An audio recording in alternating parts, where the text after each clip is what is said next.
Alrighty. Um, the stream is up. So we need to. I personally realized that I need to start more videos with saying like, comment, and subscribe earlier, because people that might not make it to the end of the video. So I mean, this one will, obviously I'll just say like, what's going on, guys? This is Matt. Welcome to Matt and Vin. Like,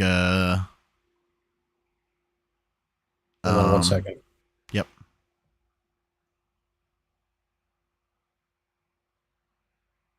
Test, test, test. Yep, I got you. No, I was trying to hear myself on the stream to see if I have to turn myself down. Oh, okay. You're a little loud.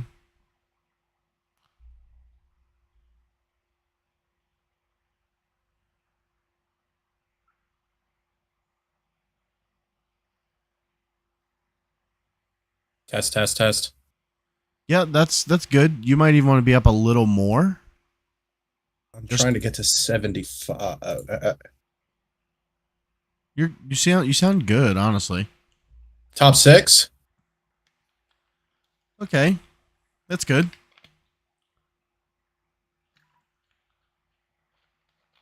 I'm cool with that.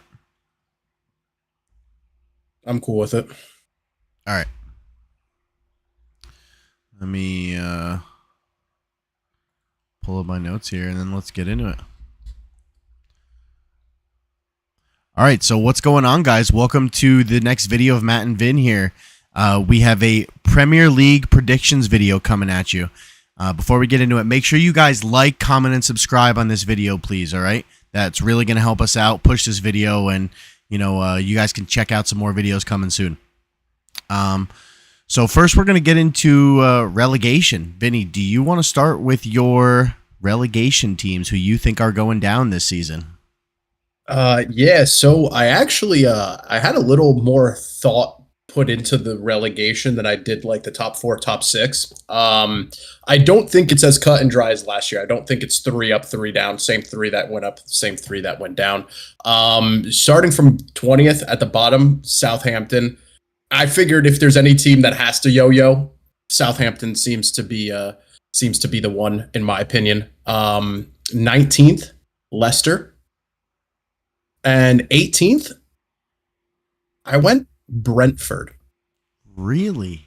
I went Brentford in 18th. Ipswich Town stays. I think I like that coach. I think he's going to be fun. Yeah. Kieran McKenna. Yeah, I think that's going to be fun. Brentford, I'm assuming they're going to lose Ivan Toney.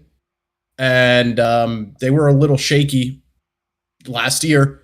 That's a spicy take, Vinny. So I went, Brentford going down. So those were my 3: Brentford, Leicester, and Southampton, and one of the promoted teams staying up. So you said Southampton last, right? Yeah. Leicester in 19th. Why you think Leicester is going to be in 19th? I kind of assume Southampton, obviously, but why Leicester? I mean, I could have switched them. It didn't really matter to me. I just don't think that Leicester is going to be a threat. Honestly, you could have switched them though. You think Leicester might finish even in 20th? You think they're going down for sure, 100%? Yeah, I'm pretty much convinced that Leicester is going down. Southampton, those 2 are locks in my opinion. They're 100% going down. So that's interesting. So as we get into mine, I'm only asking because I have Leicester City at 20th as well. I think Leicester City took a massive hit. Obviously, as we know, I'm a Chelsea fan, and we took their best player and their coach.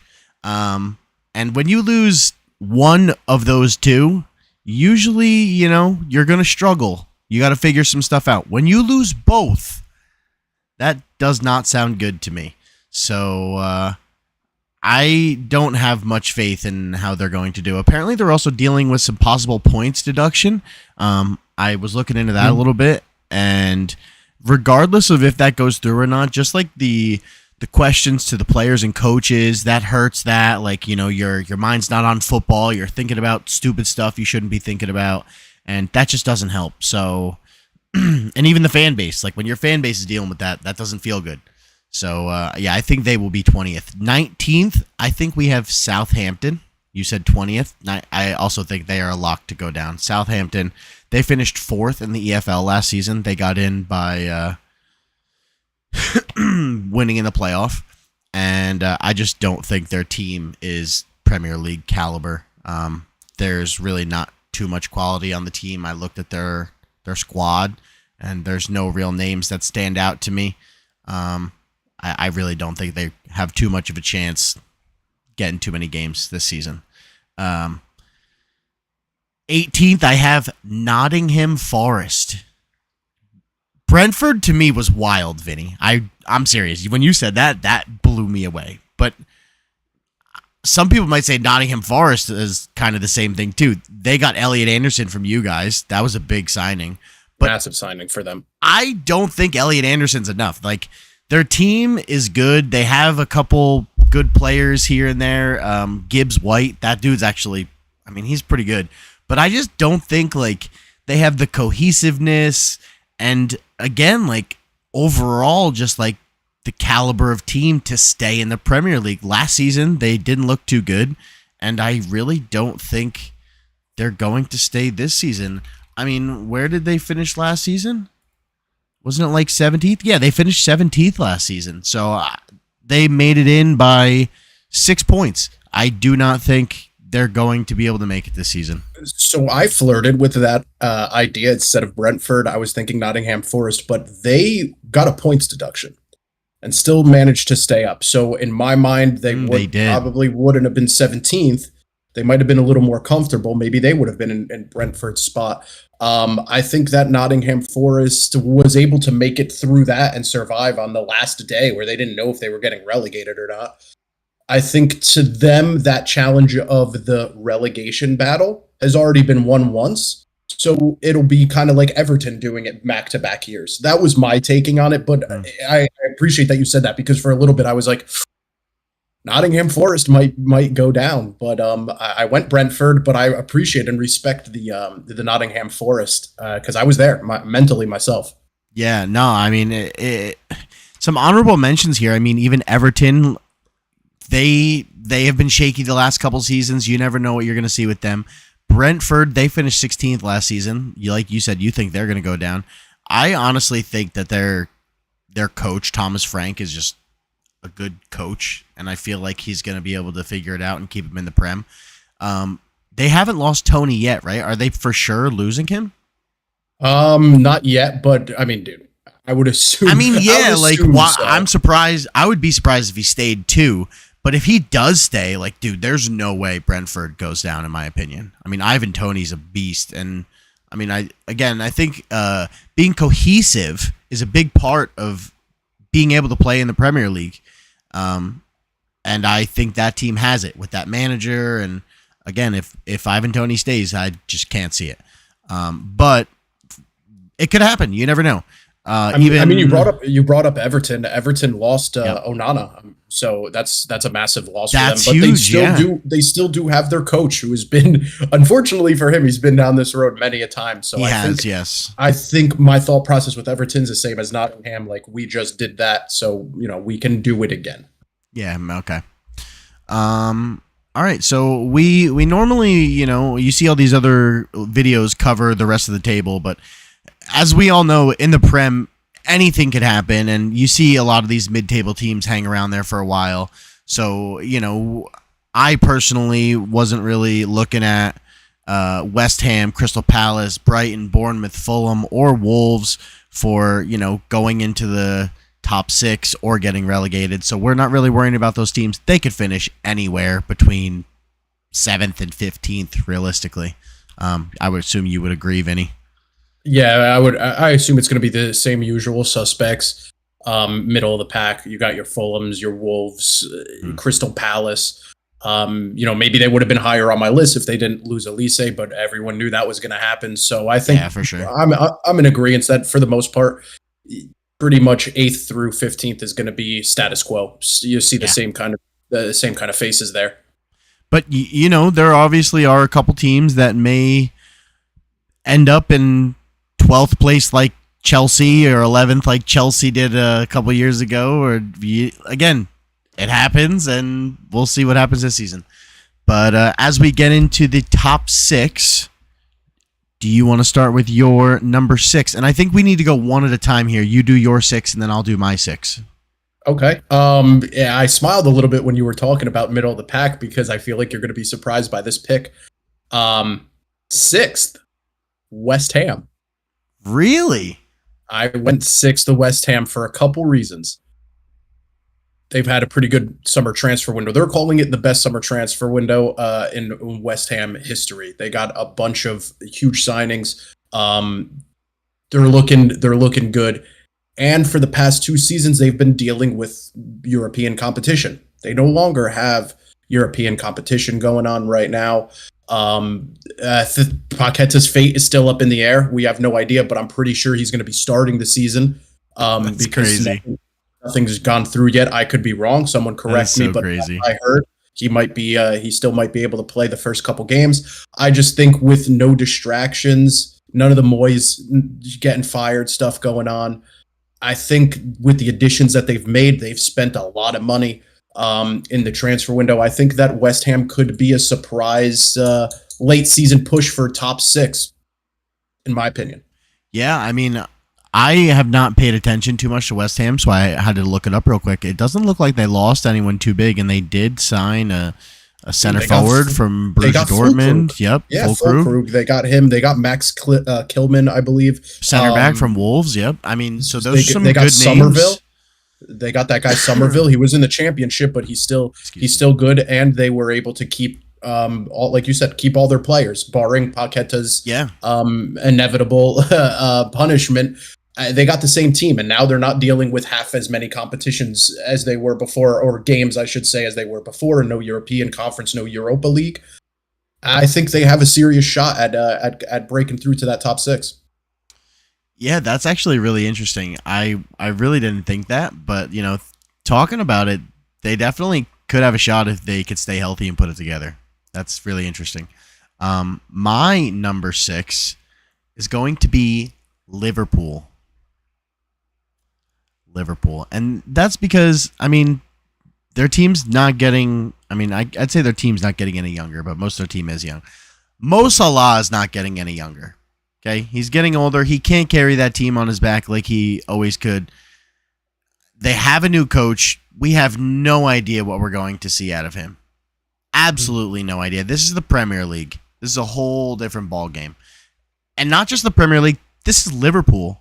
Liverpool is one of the biggest clubs in the world. And when you go from a coach like Jurgen Klopp, like that's a massive set of shoes to fill. 100%. Like you have to come in and really show that you're here and you deserve to be here. And I mean, Liverpool barely made it to where they were last season with all their injuries and everything. And I mean, they've had injury problems the last couple of years all over the pitch. And I mean, they still did win silverware, but that's because they had Jurgen Klopp. So I think without Jurgen Klopp, they don't manage to make top 4, and I don't think they get 5th place. But I do think they get European football and stay in that conference league. I could be with that actually for a little bit.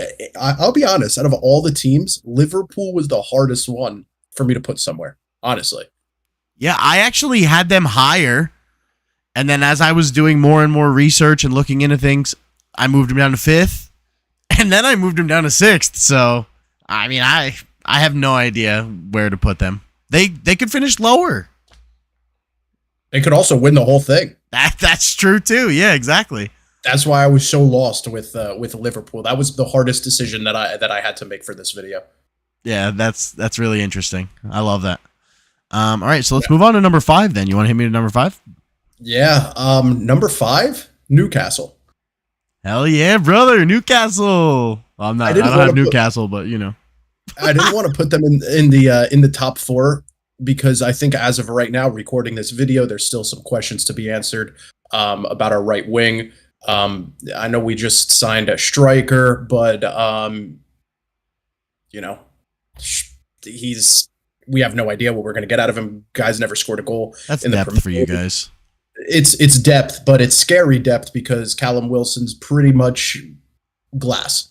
And this kid is supposed to be our third rotation kind of striker. He's probably going to see himself playing a lot more. But the reason why I did put them in a solid European spot is because we do not have European football.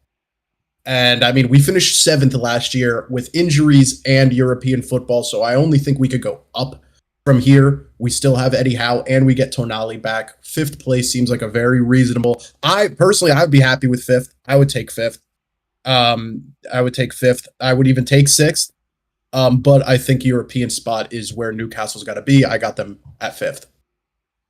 Hey man, honestly, that's a good spot. You finished 7th last season or 6th last season, but you didn't get your European spot because of Manchester United, right? No, you finished 6th. We finished 7th. Man, you finished 8th and jumped us because they won the FA Cup. Oh, okay. Are you sure, Vinny? I could be wrong, but I'm pretty sure that's what ended up happening. Yeah, you're right. You finished 7th. We finished 6th. Correct. Yeah. That's because we got conference. Correct. So anyway, my 5th. There we go. Hold on, where we are. My 5th. Again, I was moving around before I made my pick. I had a couple different choices, but I chose Aston Villa. Okay. And I mean, Aston Villa, before I say anything, Aston Villa could win the league. They're good enough. I think they can honestly win the league. That team looked so good last season, and they look even better this season. They did lose a couple players, but they got some new players as well. And, I mean, they lost Moussa Diaby and Douglas Luiz, which are big shoes to fill. But they got Onana, and they got Ian Maatsen to, stabilize their defense. And I really think that team is just overall good enough to make a run. I mean, yeah, again, Diaby's massive shoes to fill. I don't think they can make a run at top 4 though, and I'll get into that in a second. Sorry. Diaby's massive shoes to fill, and they might try to fill those in January or something, or maybe even before the transfer window here. But regardless of that, I do think they still finish in 5th place. The reason they don't finish any higher, though, is because they have Champions League football this season. And Champions League football is intense. I mean, you know it. About it. You saw it. It's a lot of extra games. It's, every single time you play, it's the biggest game of your life, too. This is the Champions League, especially for Aston Villa, for those fans, those players, the coach, everything. Like, that is such a massive night under the lights. Oh my God, it's a beautiful thing.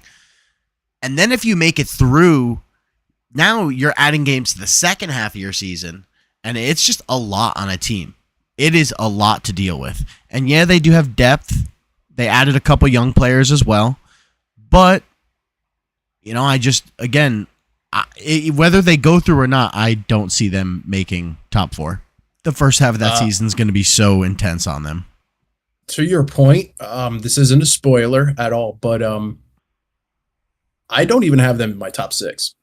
Wow, really? Wow. I don't even have them in my top 6 specifically because I think that European football is going to be a strain on them. I mean, look at Newcastle. We got better going into the Champions League season, and we performed worse. So Aston Villa did make a lot of good signings. There's still talks about João Felix going there. That might change my mind. But that'd be big. Overall, I'm not saying they won't get a European spot. I could see them winning a domestic cup. I can see them doing something like that and being like a Manchester United, finish 8th, 7th, still get a Conference League spot. But I did not put them in my top 6 solely because of what I just witnessed with my own eyes that Newcastle went through. And I don't think that Aston Villa is that much above what Newcastle was 2 seasons ago going into last season, where I was like, oh, they could make the jump that Newcastle wasn't able to do. I think they're pretty much on par with each other. Newcastle 2 seasons ago, Aston Villa last season. So when I came to that conclusion, I was like, then the only way to go is down. Yeah, no, I mean, I respect it. I do. This is the Prem, man. This is a hard league, and the Champions League is even harder. So it's going to be a lot for them. And they just finished top 4. So every time someone boots up and goes out on the field, they're going to be out for blood. Yeah, they're not catching anyone by surprise anymore. Last year, they caught a lot of teams by surprise. So once that surprise is gone, again, I watched it with my eyes in Newcastle. Once the surprise is gone, teams are going to figure you out. In those games where they won 4-0, 3-0, now it could be 3-3. Now it could be 3-2 with them losing because teams have it figured out. And the one thing with Unai Emery is, we haven't seen him take that next step. We've seen him, I don't think we've ever seen him get here, but like this is probably the best he's ever done. Now he needs to take another step, and that's a big step. So we will have to see what happens. For sure. All right, so let's move on to number 4. You go first.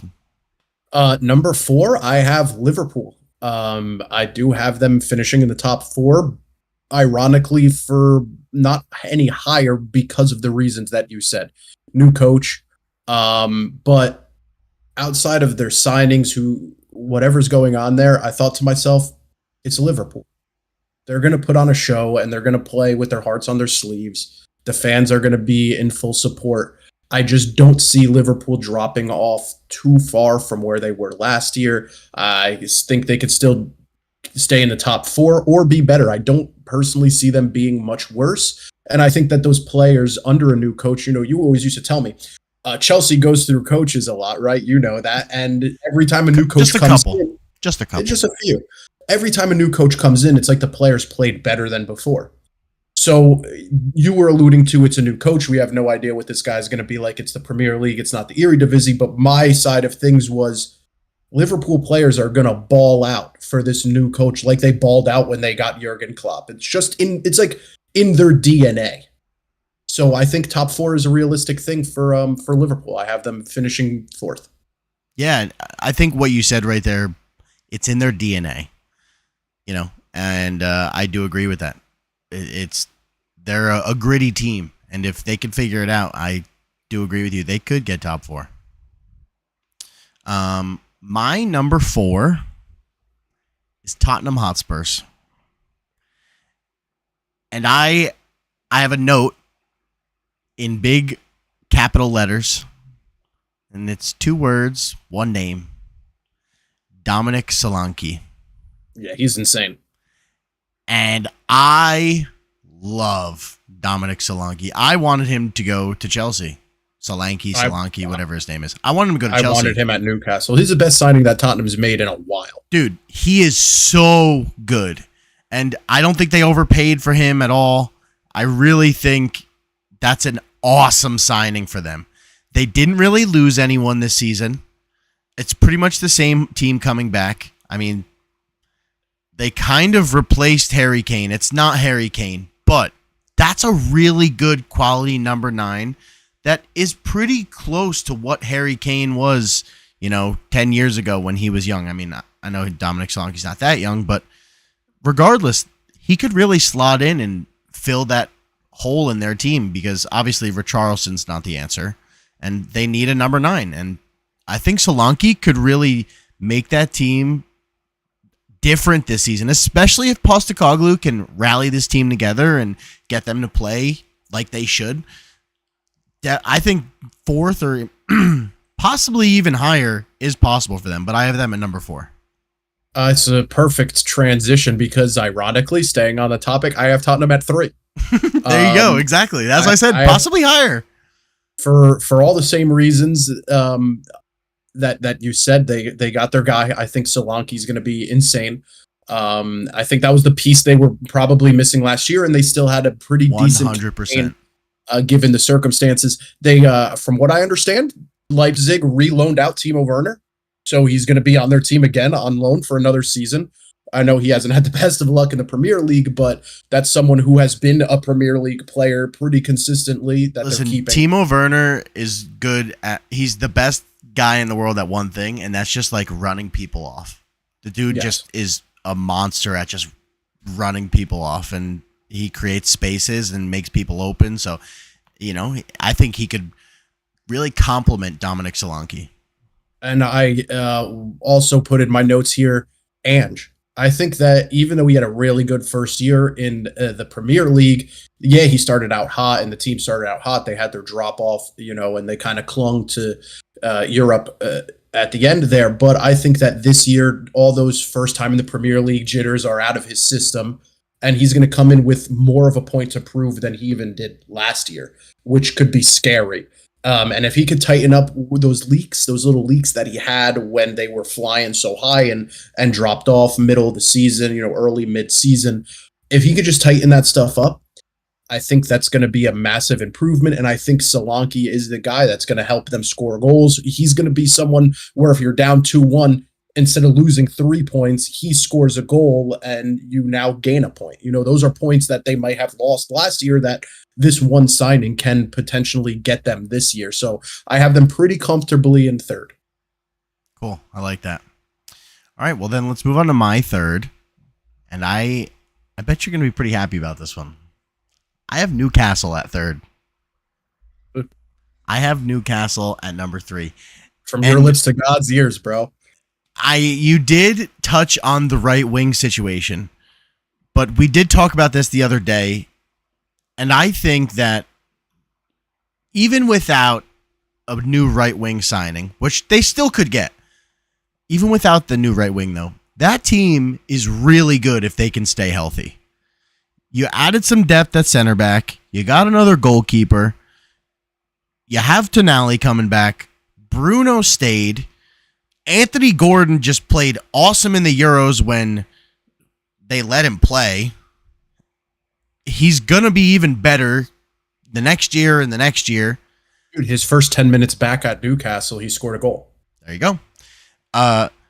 Isak, in my opinion's probably like the third best striker in the world, maybe fourth. Yeah. That I don't know. Depending on who you talk to, that might be a hot or a spicy take. But genuinely, I think he's the third best striker in the world. He could hit 20 bags this year easy. Yeah, he could. Dude, he could get the golden boot this year. He could score 25, 30 this year if Newcastle stay healthy and they go on a run. And the main reason why is Eddie Howe. Yes, Eddie Howe is still young. Dude, that guy was the coach of Bournemouth only a couple years ago. Brought a team that shouldn't have been in the Premier League, and that team's still in the Premier League today. Like, that dude is a manager, and he is the manager of the future in the Premier League, and I really think he's ready to take that next step. He was ready to take it last year, but you had all those injuries. You had to deal with it. You need more depth still. You do still need more depth. But if 100%. You can stay healthy, if you can get one guy here, one guy there, if you can get that right winger, I mean, you guys are going to be scary. You might get another signing in January. That striker might work out. Isak could play on the left sometimes. Gordon maybe could play on the right. Maybe Isak could play on the right. There's options. Harvey Barnes is disgusting, dude. That dude's underrated. He's good. And, I mean, again, Eddie Howe, in my opinion, is like one of the most underrated coaches in the world. I think that dude gets way too much shit.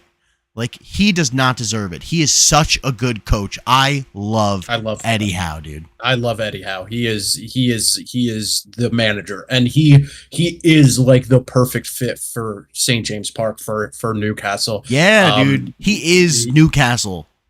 Yes, 100%. He's a Geordie. He pretty much turned down the England job to stay at Newcastle and not deal with that distraction. Like, that's crazy. That's someone who's committed to the project. Because he knows that you guys can take that next step.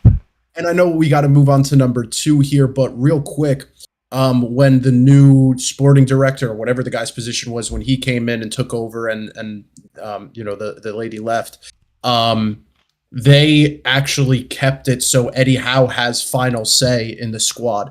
So it goes to show that Newcastle knows Eddie Howe is the guy that's going to lead this ship. We're going to give him the final say on where we spend our money and how he builds a squad without getting any interference from us. I think that's huge. I think that's huge as a manager. I think that's huge as a squad, as a fan base. Hearing that the new guy came in and bowed his head to Eddie Howe, that's massive. So I respect the third place. I would love to see it.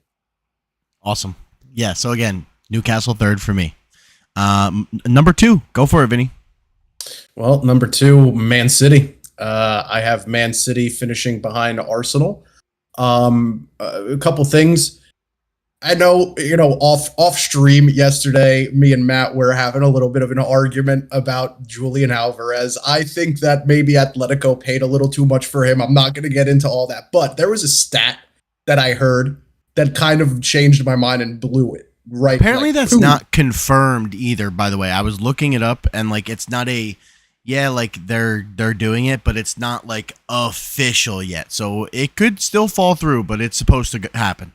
It could, for argument's sake, let's say everything goes well. I didn't know that he had the most appearances for any Manchester City player last year. Mm-hmm. Period.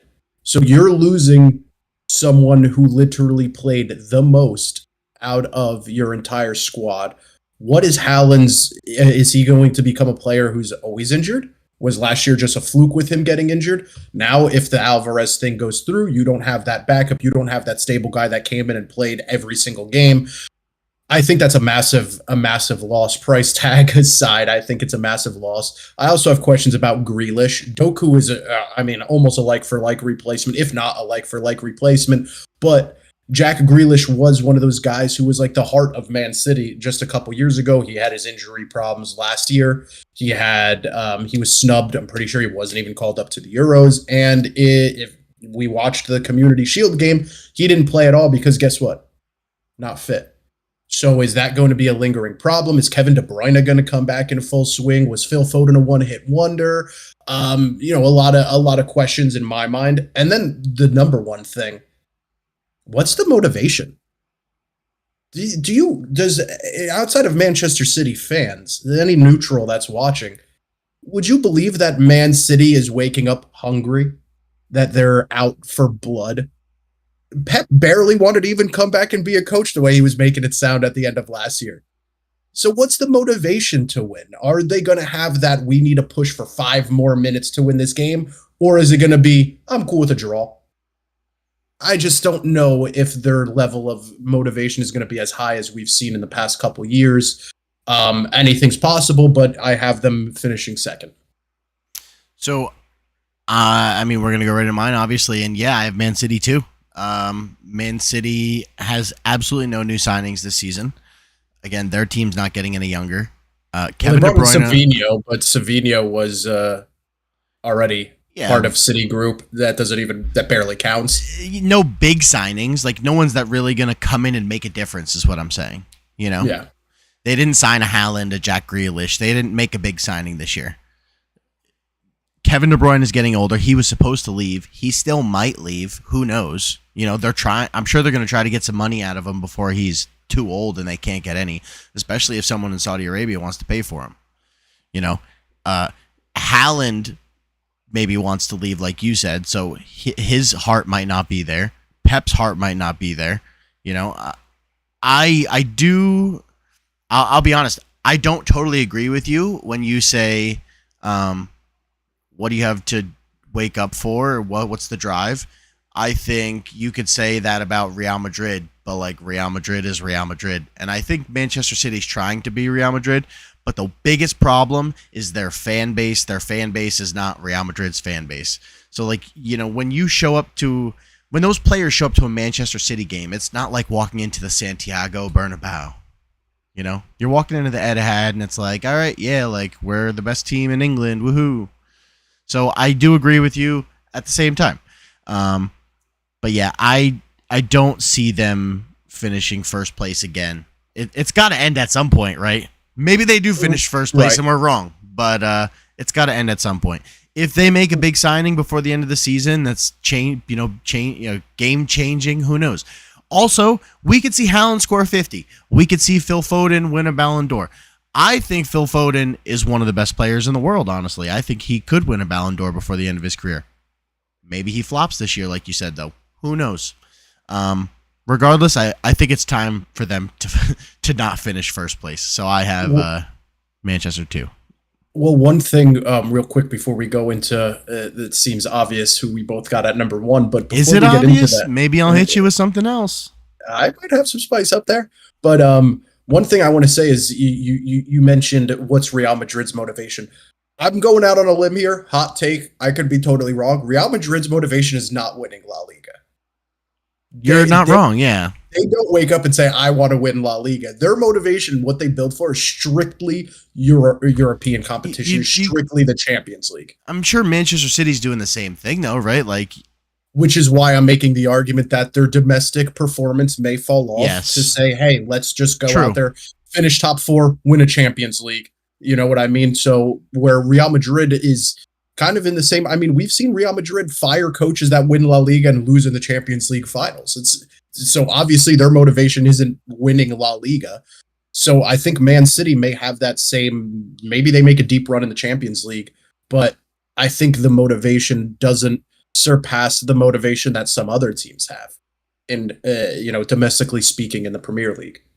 Agreed. Yeah, I would say their focus is more on the Champions League as well, and they would rather win a Champions League than win a Premier League, for sure.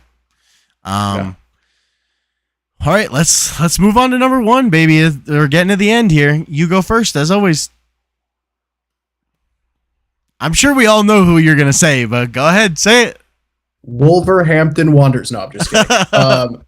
I got Arsenal, number 1. I think this is the time they finally get over that hurdle. I think that they've been active in the transfer window in the right ways. They brought in Calafiori. I'm probably butchering his name, but Ricardo Calafiori.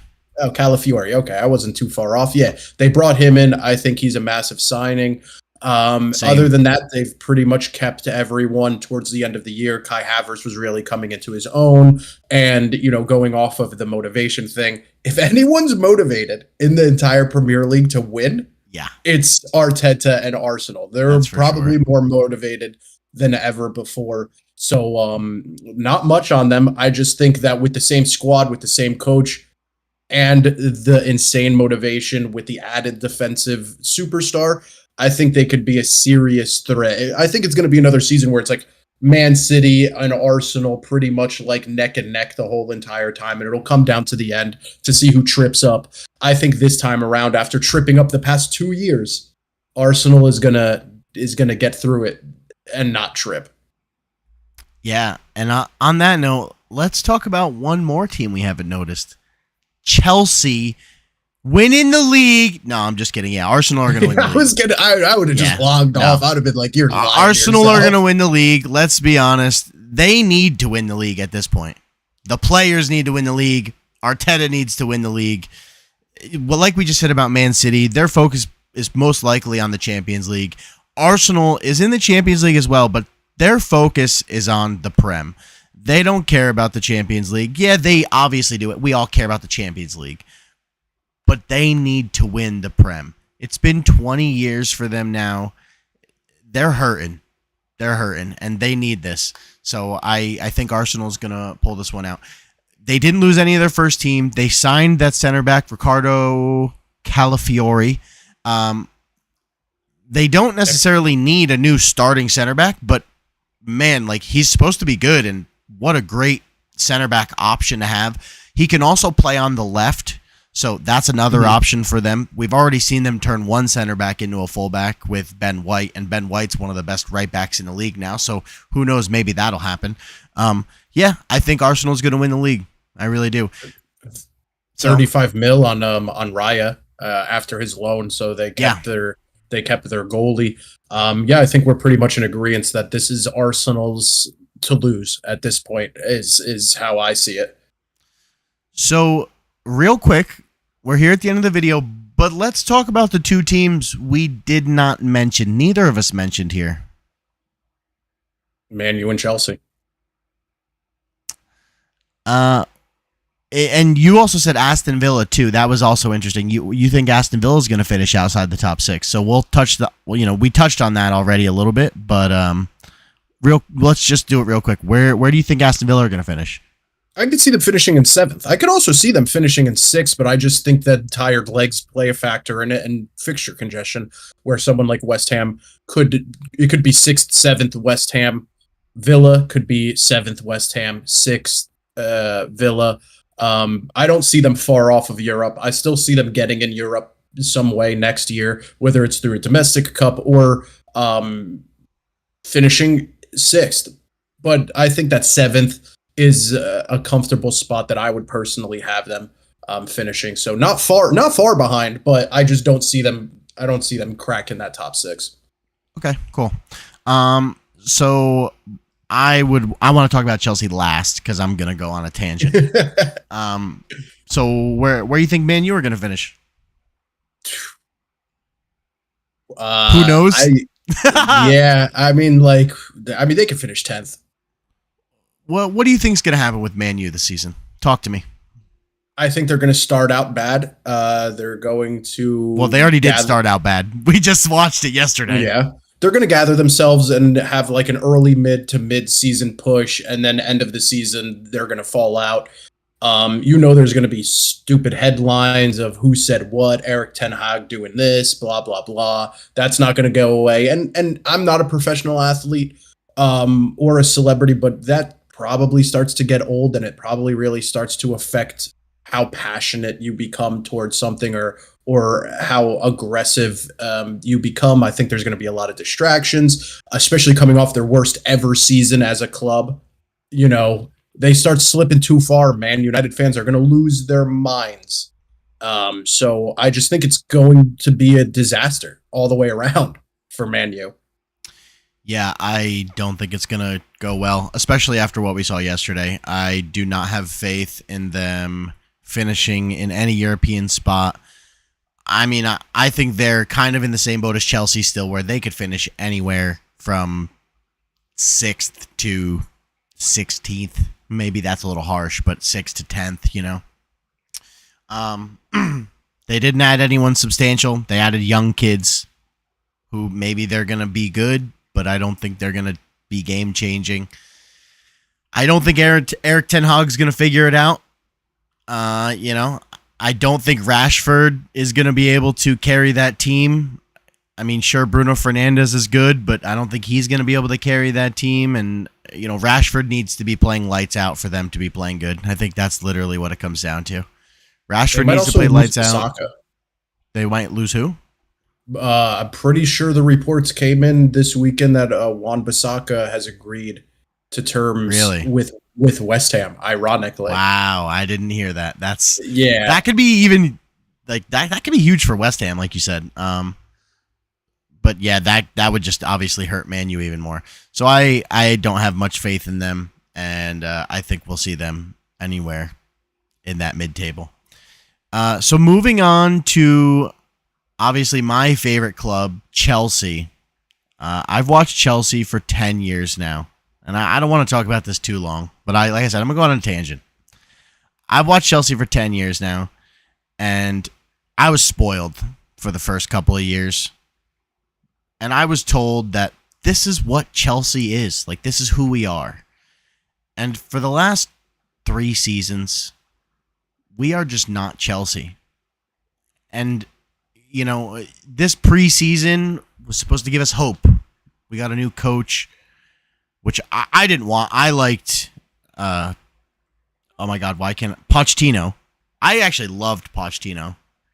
I liked him when he was at Tottenham. I don't like Tottenham. I hate Tottenham, but I liked him when he was at Tottenham. I was happy he was going to come be our coach. I think he was figuring it out towards the end of the season. He was figuring it out towards the end of the season. We made European football. We went on an undefeated run. He was getting the most out of the players we had and teaching them how to play together. And then we get a new guy in, and now it's just like start fresh. And sure, they were playing together, so maybe it'll be easier. But everything we've seen over the preseason has just been in shambles. Yeah, we're not playing our first team. I get it. Things are going to change. But we are going to play Manchester City on Sunday. I don't want to watch Chelsea play Manchester City on Sunday. I don't. I don't want to watch it. It could be a rough one. I'm pretty sure it's at Stamford Bridge, and man, like it's my dream to go to Stamford Bridge. I would do anything to go to a game at Stamford Bridge. I don't think I'd want to be at that game on Sunday at Stamford Bridge. We might get slaughtered, especially if we play like we've played over the summer. If we do get slaughtered, what does that do for confidence? First game of the season. If we get slaughtered, dude, it could just spiral out of control. Does Enzo Maresca even make it to the end of the season? I have no idea. Who's even going to play? I have no idea. We have 6 wingers. We have 5 midfielders. We have 7 goalkeepers. Who's going to play? We don't know. We got a new goalkeeper. He's not going to play. Apparently, Robert Sanchez is going to play. He sucks. He didn't play last season, but now he's going to play this season when we got a new goalkeeper. So, none of it makes sense to me. I mean, obviously, everyone knows it's the owners and they're buying players and they're trying to make profit. Blah, blah, blah. They don't care about winning. They only care about money. We've heard it all. But I don't care, dude. It's Chelsea and we are supposed to win. This isn't who we are. And there is no chance we finish in a European spot playing the way we're playing. I mean, we're lucky that we did last season. And again, to start fresh again is insane to me. Well, let me ask you something real quick. Do you think that being in, you guys are in the Conference League, right? Yes. Do you think that that's going to help you? Because, how I've kind of been thinking about it is those kind of games, especially being in the conference, your first couple games are going to be against lesser quality opponents. Not much lesser, but I shouldn't say lesser. I should say not Chelsea, not to the stature of Chelsea. Chelsea's a historic, huge, massive club. Don't you think that maybe picking up a nice couple wins in your group stage, maybe going around in the knockout round, could boost the confidence and that have that carry over to the domestic league, which we've seen happen before? Or do you think that that's just going to make fixture congestion, and since you have a bunch of young people who don't really know what's going on and a new coach, and do you think that maybe it could harm you? I think Chelsea win the Conference League and it doesn't help them at all. Well, then you go into Europa next year. That's awesome. That's great. So maybe we do make it into European football next season, but I'm just saying. Would you say that's your only chance? Would you say that winning the conference as is your of only right chance? now, looking at the season starting on Friday for Man U and us on Sunday, no, that's our there's no chance we make it other than the Conference League. It's our only chance at European football next season.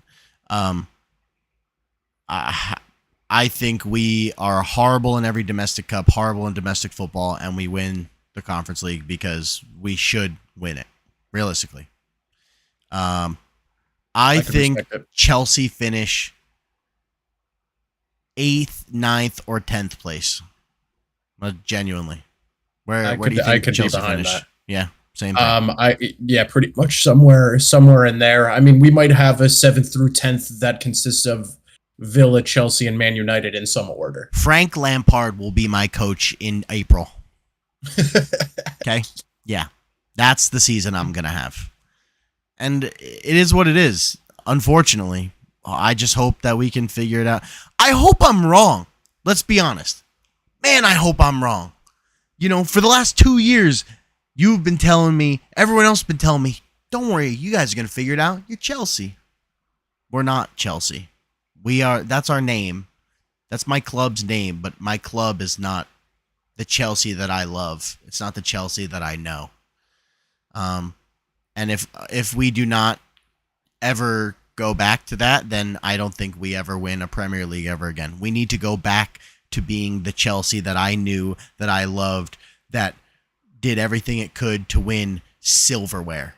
That's what it was about. It was about winning silverware. It wasn't about winning the Premier League every year. It was about winning silverware. And maybe that could start with winning the Conference League and we move on to something else next year. We could have done it last season with Pochettino. I don't want to keep going back to Pochettino, but I am. I'm sorry. Told you I was going to go on a tangent. I'm upset. This is the first time I've been able to talk about this. Sorry, I'm talking too fast. This is the first time I've been able to talk about Chelsea, and I'm pissed. So I hope I can eat my words, and we'll obviously see on Sunday. I think it could be an interesting year. Definitely just want one last thing. When I started watching the Premier League, I've always been a pretty casual soccer fan. I've watched leagues and teams ever since we were kids. Champions League, whatever. I just never had a team that I followed until Newcastle. But one thing you always brought up to me is the Big Six, right? The Big Six. The Big Six. I appreciate that both of us had different faces in different spots, moved around. Some of the bigger guys like the Man U and the Chelsea, we both excluded. Teams from last year like Aston Villa, I excluded. I added in a West Ham. You put Newcastle up in third. I think the Premier League, like I said, I just want to end it here. I think the Premier League is even though the teams we're used to, like the Chelseas and the Man U's, are having a fall off, I think in a way it's almost good for the Premier League that you're getting a mix of new teams competing for those spots. So I'm excited for this season. I hope that I'm totally wrong about my top six outside of Newcastle. We have a wild season. Some dark horses make some kind of runs. Maybe Chelsea win the whole thing. Who knows? But I think that these new teams, other predictions that I was watching also had some crazy out of left field picks in the top six. So I think the Premier League's in a good spot, and I think this year is going to be an insane season. I agree with everything you just said. I am so excited. I just said in the other video the other day, I cannot wait for this weekend. You and I need to get together and split up our games so we can watch each game, so we, see what's going on, and make sure everyone checks out our video next weekend or early next week. We're going to sit down and, just break down a couple games, especially the Chelsea and Newcastle game. We might even stream the Chelsea game on Sunday, so keep your eye out. Leave down in your comments who you think might be relegated, or who you think tell your us, top please. six are. Who do you think's getting relegated? Who do you think's winning the league? Who do you think's finishing 10th place? I don't care. Give us your 1 through 20. Whatever you want to do. Well, we want to hear what you have to say. Or go down there and flame us. Flame us. Tell us we're wrong. Yeah, tell us we have no idea what we're talking about. But when you do, make sure you tell us what you think, because we want to we want to be educated by you guys as well. So, seriously. But thank you guys for watching, as always. Again, like, comment, and subscribe. Help the algorithm. Share it to your friends. Tell your buddies. There's these two stupid Americans that started making videos, and they kind of sound okay. Or maybe they sound horrible and you want to laugh at us. I don't care. Just, tell a friend. But seriously, again, thank you guys for watching. We will see you in the next one. Thank you for the support. Peace.